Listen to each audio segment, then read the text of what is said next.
যেখানে ইসরায়েলের নেতাদের পাশাপাশি যুক্তরাষ্ট্রের নেতারাও ইরানের পারমাণবিক অবকাঠামো, বিদ্যুৎ কেন্দ্রে সামরিক হামলা চালানোর বিষয়ে আলোচনা করেছেন, সেখানে ইরান এগিয়ে আসছে যুক্তরাষ্ট্রের দাবানলের সহায়তা দিতে। চিরশত্রু দেশ বলে বিবেচিত হলেও আমেরিকার এই দুঃসময়ে সাহায্যের হাত বাড়িয়ে দিতে চাচ্ছে ইরান। প্রায় এক সপ্তাহ ধরে চলমান ভয়াবহ দাবানলে পুরো ছাই হয়ে গেছে রাজকীয় শহর লস অ্যাঞ্জেলেস। আগুন ছড়াচ্ছে ক্যালিফোর্নিয়ার আরো বিভিন্ন অংশে। এসব দেখে দক্ষ লোকবল এবং ত্রাণ সহায়তা পাঠাতে চাচ্ছে মুসলিম দেশ ইরান। যেখানে ইরানি আছে ব্যাপক সমস্যার মধ্যে, সেখানে তাদের এই মানবিকতা বিশ্ব রাজনীতিতে এক ইতিবাচক মেরুকরণ সৃষ্টি করতে পারে বলে মনে করছেন বিশ্লেষকরা। এদিকে যে কানাডাকে দখল করে নিতে চাচ্ছে ডোনাল্ড ট্রাম্প, তারাও ক্যালিফোর্নিয়ার বড় সহায়তা দিচ্ছে। তবে যুক্তরাষ্ট্রকে সাহায্য প্রসঙ্গে ঠিক কি বলেছে ইরান? দাবানলে ক্যালিফোর্নিয়ার এখন কি পরিস্থিতি? সে সবকিছুর বিস্তারিত জানবো ফ্রেন্ডস নাওয়ের আজকের এই ভিডিওতে।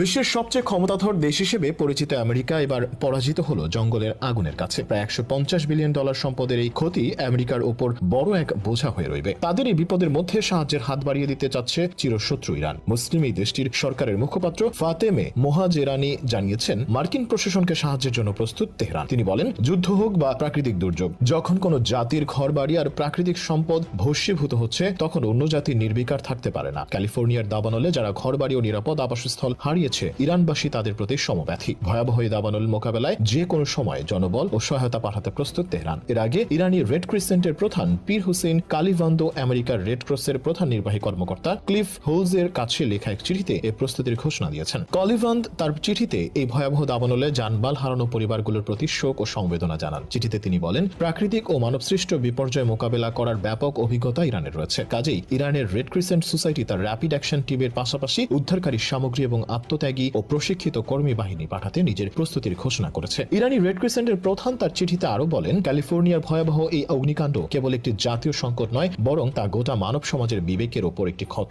যা সারা বিশ্বের সমস্ত দায়িত্বশীল ও সহানুভূতিশীল ব্যক্তিদের নাড়া দিয়েছে। ধোঁয়া ও আগুনে ভরা আকাশের নিচে শ্বাস নিতে কষ্ট হওয়া মানুষগুলোর হৃদয় বিদারক দৃশ্য সহ্য করার মতো নয়। এ সময় তিনি মার্কিন রেড ক্রস প্রধানকে উদ্দেশ্য করে বলেন, জেনে রাখুন, এই বিপদে আপনারা একা নন। কলিভান্দ আরো বলেন, যুক্তরাষ্ট্রের সাম্প্রতিক দাবানলগুলো প্রমাণ করে যে এই প্রাকৃতিক বিপর্যয় রোধ করা আমেরিকার একার পক্ষে সম্ভব নয়, বরং এ কাজে গোটা বিশ্বের সহযোগিতা প্রয়োজন। ক্যালিফোর্নিয়ার দাবানল দ্রুত ছড়িয়ে পড়ার ঘটনায় প্রমাণিত হয়েছে, এ ধরনের বিপর্যয় শুধু মানুষের জীবনই বিপন্ন করছে না, বরং এই পৃথিবী ও তার পরিবেশের ভবিষ্যতের উপরও মারাত্মক নেতিবাচক প্রভাব ফেলছে। অথচ দেশ হিসেবে ইরান নিজেরাই ব্যাপক অর্থনৈতিক ও জ্বালানি সংকটে ভুগছে। জ্বালানি সংকটের কারণে সপ্তাহান্তে অনেক অঞ্চলের স্কুল ও সরকারি প্রতিষ্ঠান বন্ধ ঘোষণা করা হয়। এছাড়া প্রায় প্রতি গ্রীষ্মেই বনাঞ্চলে দাবানল মোকাবেলায় বিপর্যস্ত হয়ে পড়ে ইরান। পরিবেশবাদীরা দীর্ঘদিন ধরেই বিশেষ করে পাহাড়ি অঞ্চলে দাবানল ও অগ্নিকাণ্ড নিয়ন্ত্রণের সক্ষমতা বাড়াতে সরকারের প্রতি আহ্বান জানিয়ে আসছে। নিজেদের এরকম পরিস্থিতিতেও ইরান যুক্তরাষ্ট্রকে দাবানল মোকাবেলায় সহায়তা করতে চাইছে। এটিকে